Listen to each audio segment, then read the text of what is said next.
It's no secret that we are all connected. Ancients have been talking about this for centuries, and science is now just starting to prove this is actually true. Hey guys, what's up? And welcome back.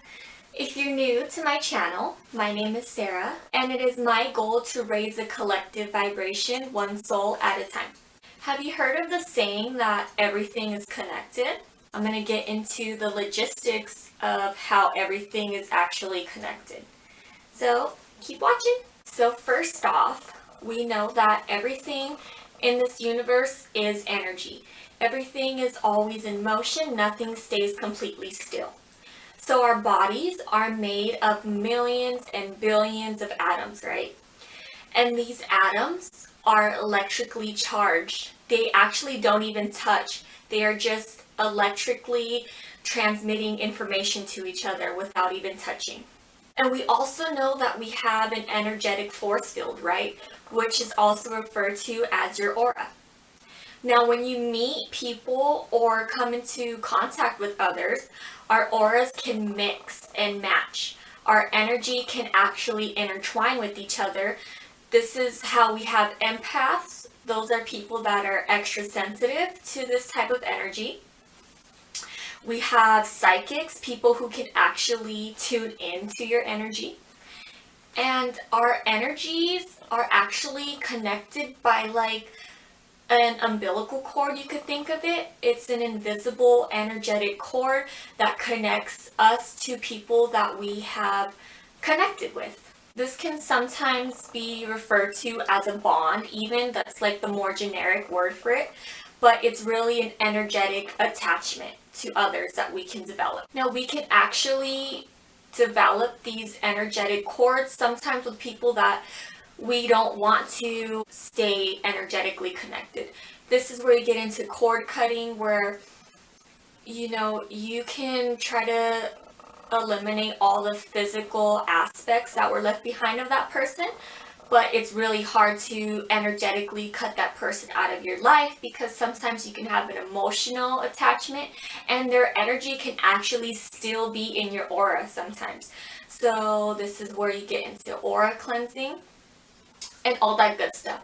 But we are connected to everything, whether we like it or not. That's just how the universe works. Most of the time, what you don't like about another person is actually mirroring what you don't really like about yourself or what you want to change about yourself. That just goes into psychology, really. All people are connected. All things are connected to people as well, and all thoughts are connected. All of our thoughts are actually connected. Carl Jung had a theory called the collective unconscious theory. And this theory states that we are born with a set of knowledge that gets passed down from our ancestors and from previous generations. We can tap into this knowledge if we tap into our subconscious. So it's like the tip of the iceberg. You might see the very tip, but down below, there's so much more information that you haven't even tapped into. And we are actually born with this shared information. You can tap into this unconscious collective information through meditation, through hypnosis. There's actually a lot of ways to tap into this. Sometimes you might even get a thought that is so amazing, so unique, an idea that is just amazing. You're thinking, wow, no one has ever thought of this, right? It's just so unique. It's something of my own. And then you look it up and you realize there's been an invention of this already, or someone has already tapped into that thought. Well, this is because information is shared through a whole collective scheme. So you could think of it like the internet, right? There's only one internet, but you can use plenty of different servers to search the web. So this is how our brains work. There's one mind, but there's billions of brains. And our brain can tap into this mind, to this collective information that is shared throughout generations. And you don't even have to be related to this person to share this information. These thoughts are stored in like a bank, you could think of it. And you can tap into that bank at any time. Another way we are all connected is we all share the same 6 elements that make up our body. We're all made of hydrogen, nitrogen, carbon, phosphorus, and oxygen. These are like the building blocks of the human body. How could we all be made of the same elements if we're not all from the same source? All of these elements came to form during what scientists believe as the Big Bang Theory, which hasn't been proved, but what we do know is that these elements came out of stardust. So we are literally made of stardust that exploded billions of years ago. We're all made of these elements, we're all made of these components, and we all share the same materials inside of us, which came from the universe, which came from the galaxy, not even from this earth. So this is just another point to prove that we are all one. So we know that we are made of atoms and particles, or you can also call it matter. For every particle of matter, there's an exact copy of that matter somewhere else in the universe. An exact copy. This can sometimes be referred to as antimatter. So this is the matter versus antimatter theory, which states that there's an exact copy of one of your atoms out there. Now, we don't know if this is like an exact copy of your body. I'm not saying that. But for every atom in your body, for every piece of matter in your body, there's an exact copy out there. So this is how we are also connected to everything in the universe, because there's a literal copy of yourself, of part of yourself out there somewhere. And antimatter is just like chaotic energy. It's just very unstable. And when matter and antimatter meet, it actually creates pure energy.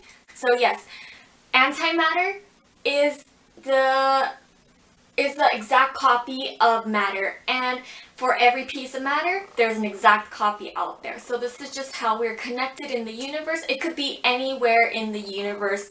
We don't know. Like, it's all a mystery, right? But it really isn't, because ancient civilizations have known this forever. They've been saying this for years. Buddhist teachings, they hone in on how we are all connected to everything. We're connected to the trees. We're connected to the soil. Everything on earth, everything in this universe is connected. Now that we know about matter and antimatter, let's talk about how matter doesn't just disappear. We have the same amount of energy now that we did when the universe was first created. Nothing disappears and nothing is really formed. It's kind of like recycled energy. Our body, it gets buried into the ground, right? This energy then helps feed the soil to help the trees grow, and which the trees help other life forms to grow. So energy never really disappears, it's just recycled. Once you tap into your spirit, this is knowledge that you know deep in your heart is real. We are all connected on one level or another, energetically and physically. Not just humans alike, but everything in this solar system is connected. And once you realize that, you will be able to connect to the source. You'll be able to connect to your higher self, and everyone will collectively be able to shift their perspective on how they view the world and how they view others. Once you realize that we are actually all connected, you will see people in a different light. You will realize that this person is not really your enemy, even though you might have negative feelings towards them, or you guys might have different views. They are not the enemy. They are just another form of yourself. So once you realize that we are all connected, you will form better relationships with others. You will form a better relationship with yourself. and all hatred for anything really disappears because you realize it's just a different perspective of yourself. Thank you for tuning into my video. As always, I appreciate the shared energy, and if you found yourself here at this moment, leave a comment down below. Thank you so much for sharing your time with me, and have a blessed day. Peace.